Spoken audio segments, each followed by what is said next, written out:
पुष्पा नाम सुन के फ्लावर समझे क्या? फ्लावर नहीं, फायर है। फ्रेंड्स, आपने पुष्पा मूवी को तो जरूर देख लिया होगा। इस फिल्म का अहम रोल है चंदन की लकड़ियां जो तस्करी की जाती थी।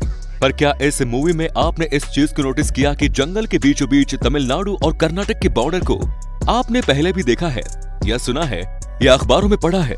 अगर नहीं सुना या नहीं पढ़ा तो चलिए हम आपको बताते हैं। दरअसल साथियों, ये फिल्म पूरी तरीके से एक डाकू से इंस्पायर होकर बनाई गई है जिसने 40 सालों तक अपना दहशत लोगों के दिलों में बनाए रखा। हम बात कर रहे हैं खूंखार डाकू वीरप्पन की।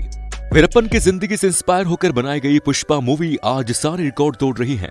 हर सोशल मीडिया प्लेटफॉर्म पर इसका ट्रेंड चल रहा है। इस मूवी ने लगभग 350 करोड़ रुपए कमा लिए। दोस्तों, जिस वीरप्पन के जीवन से इंस्पायर होकर इस फिल्म को बनाया गया है वो इंसान 40 सालों तक तमिलनाडु कर्नाटक के जंगलों में राज किया।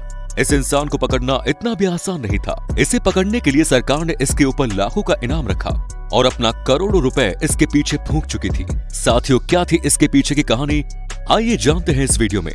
ये समय है 18 अक्टूबर 2006 की, जब देश के सभी मीडिया चैनलों पर एक ही खबर दिखाई जा रही थी, दक्षिण भारत का मुख्य डाकू वीरप्पन का, जो एनकाउंटर में मारा गया। एक ऐसा डाकू था जिसे पकड़ना नामुमकिन था। सारी पुलिस फोर्स एक ही बात से हैरान थी कि आखिर वीरप्पन का एनकाउंटर कैसे किया जाए।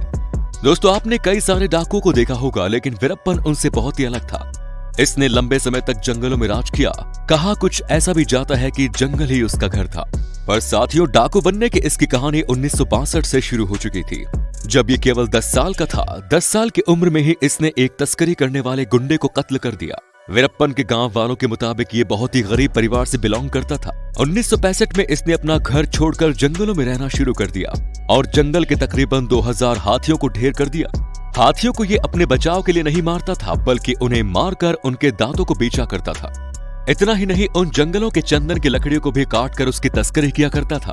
जैसा कि मूवी में दिखाया गया है, जब कभी भी कर्नाटक की पुलिस उसे पकड़ने जाती, वो भागकर तमिलनाडु बॉर्डर को क्रॉस कर लेता और पुलिस बेबस हो जाती।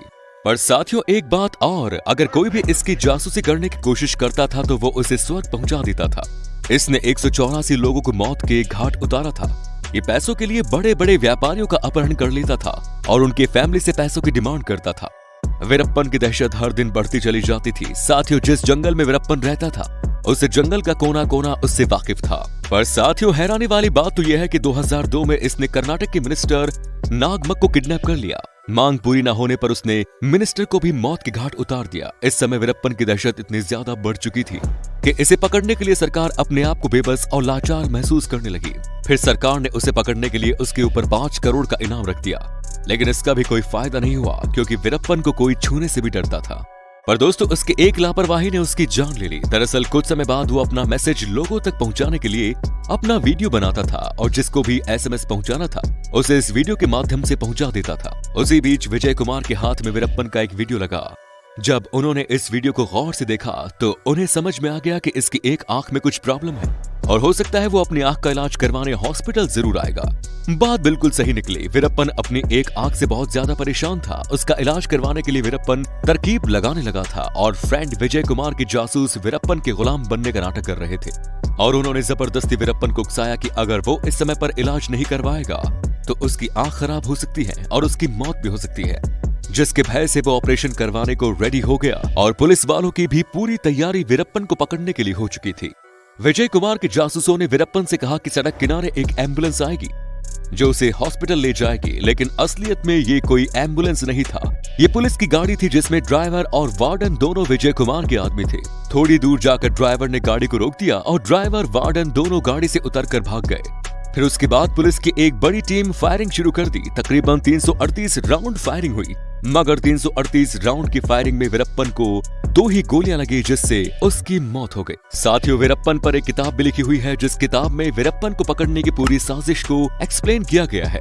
आज उसी की कहानी से प्रेरित होकर पुष्पा मूवी को बनाया गया है, जो आज के समय एक बहुत बड़ी ब्लॉकबस्टर मूवी साबित हो रही है। साथियों, अगर आपने अभी तक इस फिल्म को नहीं देखा तो आपको एक बार जरूर देखनी चाहिए। तो दोस्तों, आज की वीडियो में बस इतना ही। कल फिर मिलेंगे ऐसे इंटरेस्टिंग वीडियो के साथ। तब तक के लिए अपना ख्याल रखिए। धन्यवाद।